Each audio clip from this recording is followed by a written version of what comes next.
Hello, my friends, and welcome back. I'm so happy that you are here today with me, and we will speak about favorite roses and why they stay with us. I've actually covered and used to speak about the past video and elaborate a little bit more deeply on that. But today it's not about adding more roses that stay with us for many years, but it's about more the why. I've bought these roses and you buy your roses. So I would really very much like to hear about roses that you just found one day and you add them again and again to your garden. But before we start, let me introduce myself for those who are new here on this channel and uh, don't know me in particular. So I'm Sonia, and I'm a passionate rose gardener. And I've throughout many years I've grown beautiful rose garden, and on this channel I share my experience with growing roses. But speaking about roses and rose garden without actually seeing it, it's hard. So let me show you how my rose garden looks like when it is in full bloom, especially for those who are new here.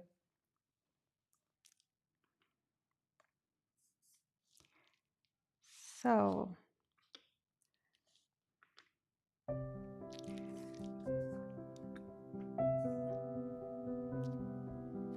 So this is my garden in June, and I like it so much. I've grown this for actually many years already.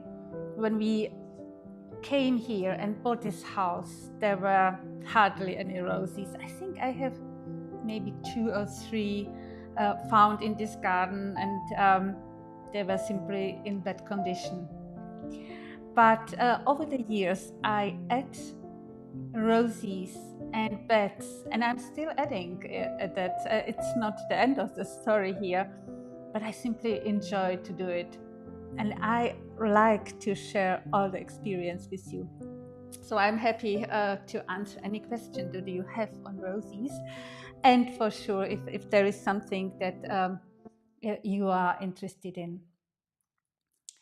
So let me start to speak about the first rose that I've not featured in the video, but it's a rose that I repeatedly add to my garden. And I want also to speak about why I actually add exactly this rose. It's just like sometimes you see something and say, wow, this is good, and you actually like this rose when you go to the breeder or you see it somewhere in a garden of a friend and say, oh, this may be something for me as well. And with this rose, I saw it one day in a magazine. Honestly, the picture, I cannot show it to you today, but the picture was just a old building, and uh, it was grown with this rose over it. And it is Guirlande d'Amour. So let me show you the rose and speak a little bit about that in detail. Just a minute. Without glasses, this is really hard to find. So, okay. So here we are, Guirlande d'Amour. It's a rambler, perfect rose that I actually add to my garden for the reason that I like it on the picture, and I have it the first one because of the color. But what I found and why I always have a look on the etiquette is this rose is extremely healthy. And I think that today, in today's days, you need to consider the healthiness of a rose every time when you add something to your garden. And this is something that especially the beginners among you, may consider. if you want to put anything into your garden and start your rose garden, always check whether the rose is healthy. It's usually on the label for the rose, because if it is, you do not need to use any chemicals going forward after the first flush later in the year. And this is exactly the case with this rose. And therefore, I bought another variety, standard rose, that I have in my garden in the back, and I like it so much. But when I go actually to a rose breeder, it's overwhelming.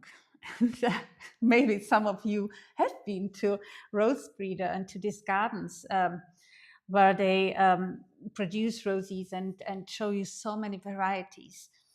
And I've learned, for me, to find a rose that I really resonate with me, and that I want to have.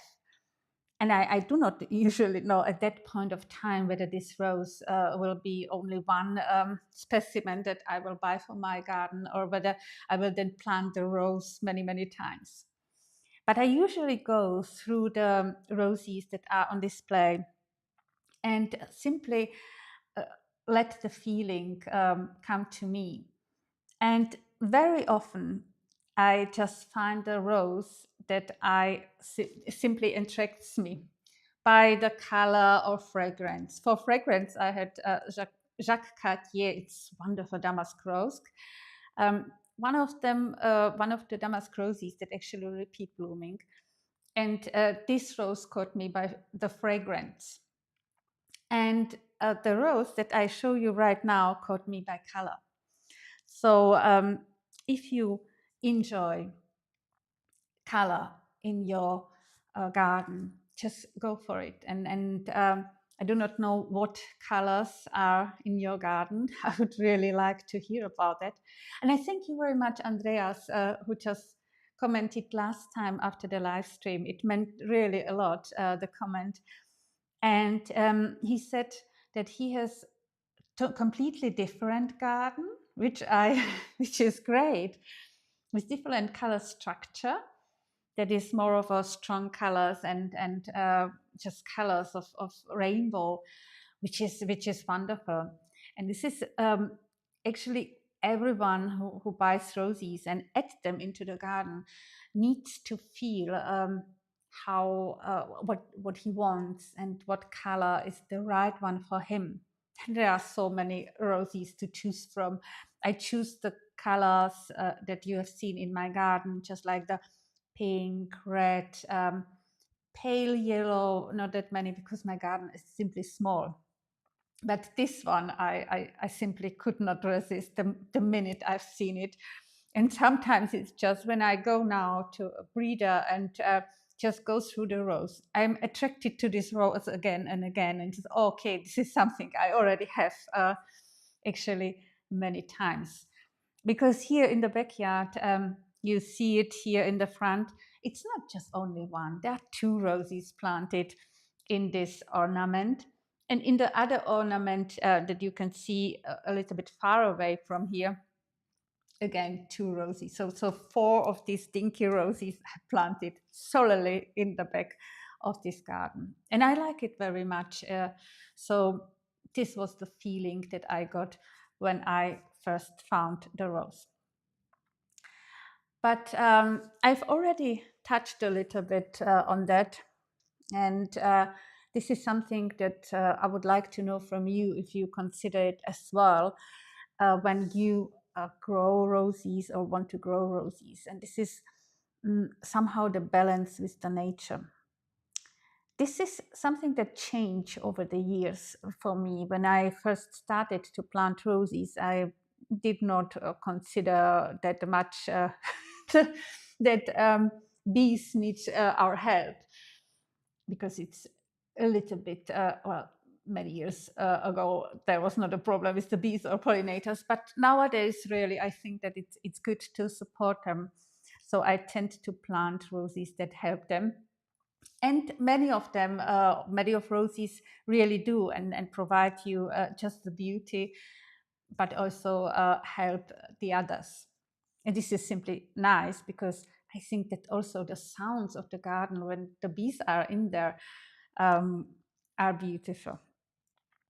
And therefore, let me show you how in Rose Park Dräger they put together everything or just plants together with a wonderful rose candela that is bee friendly. And I thought that when I prepared this live stream, this may be of interest to you as well.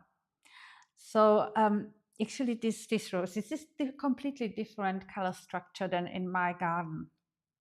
And I would probably not plant this color structure to my garden because I have different. But if you like yellow roses, this may be an idea for you as well. So here is the candela in the middle, wonderful ADR rose, bee friendly, absolutely.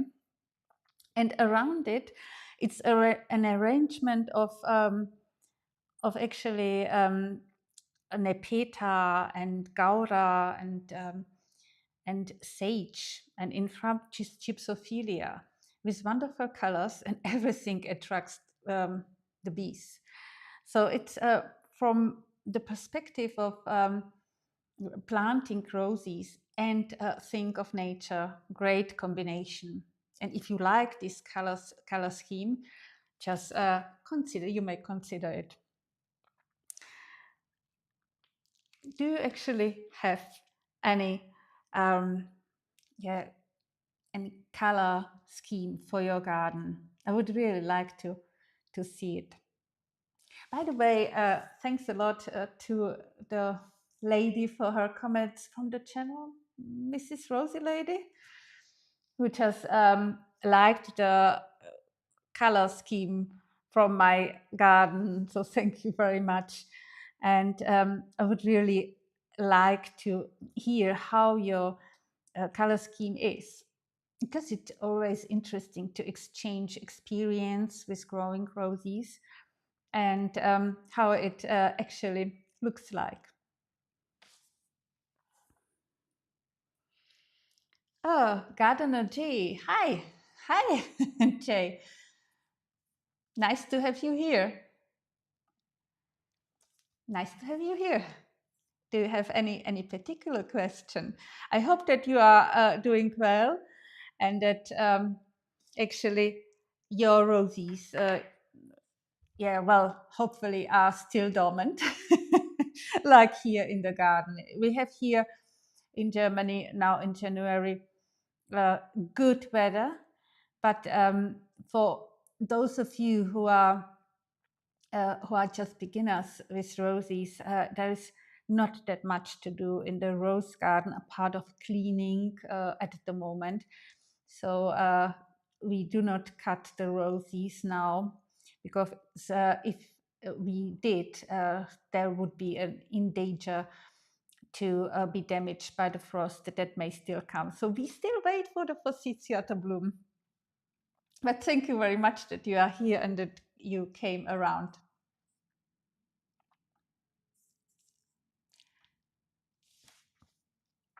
So, and let me come to the next. And this was actually also in the comment and in the video that we did. And this is the fairy. This is also the one consideration of myself when I buy the roses and put them into the garden. And I have a lot of fairy already in it. And this is the bloom. I am a very practical person and I really like to have beauty as long as possible, because I with my full-time job I do not have the time every day go and look after my roses, so I somehow try to keep it simple and nice. And I've just noticed with time, by growing roses, that roses that have smaller bloom are much more resistant against wet weather. Sometimes I just saw a wonderful picture in magazines, or sometimes even at the breeder and of roses, big blooms, very fragrant. But they were gone after the first rain, which frustrated me absolutely.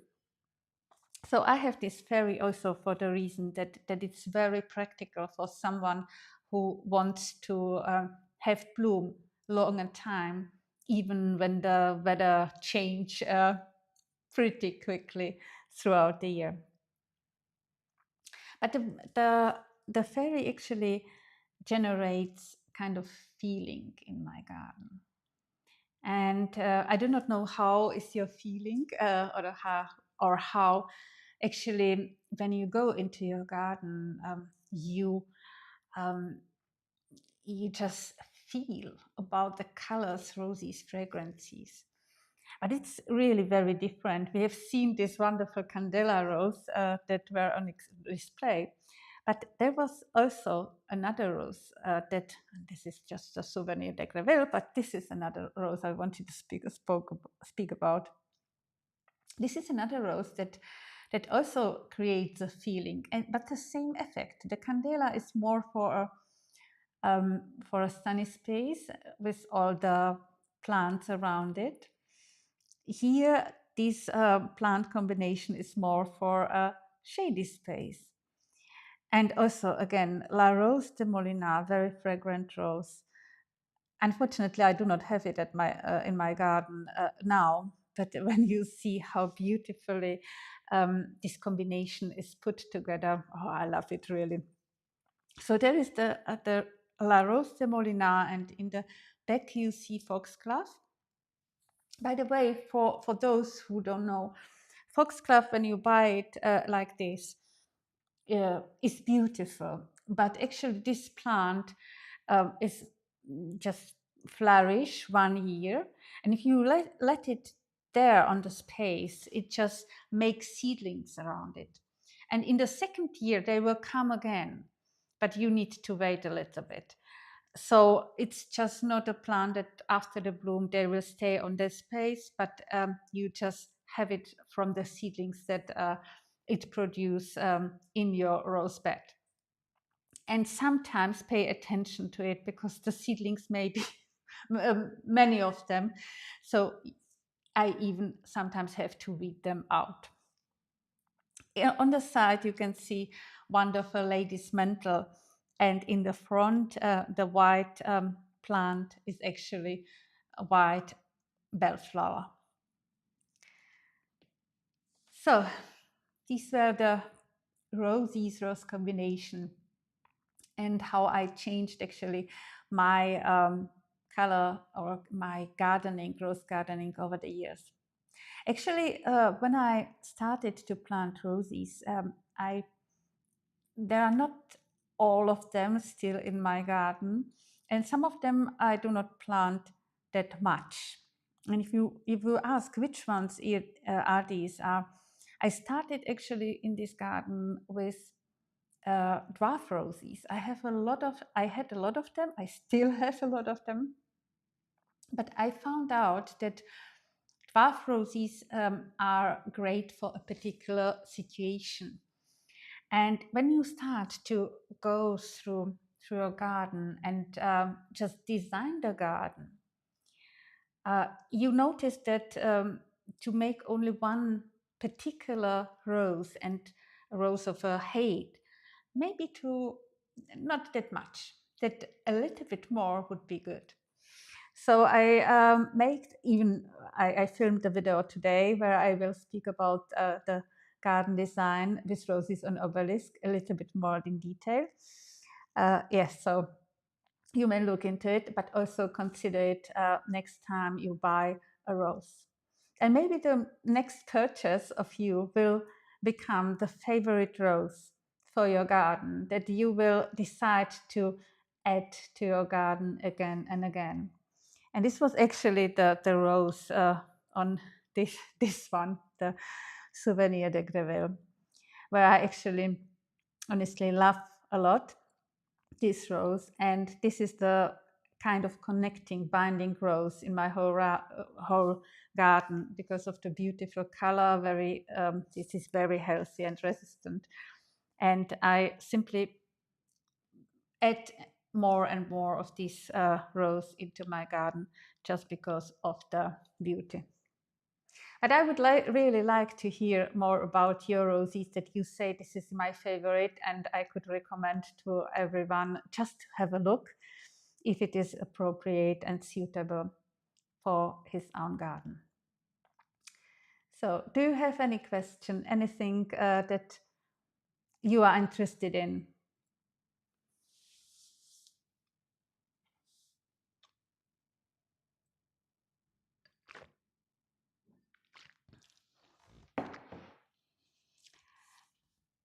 Seems not to be the case. So thank you very much, Jay, for coming in. And I'm very happy to have you here. I hope that all the others who are watching or who are just watching this video later on are well.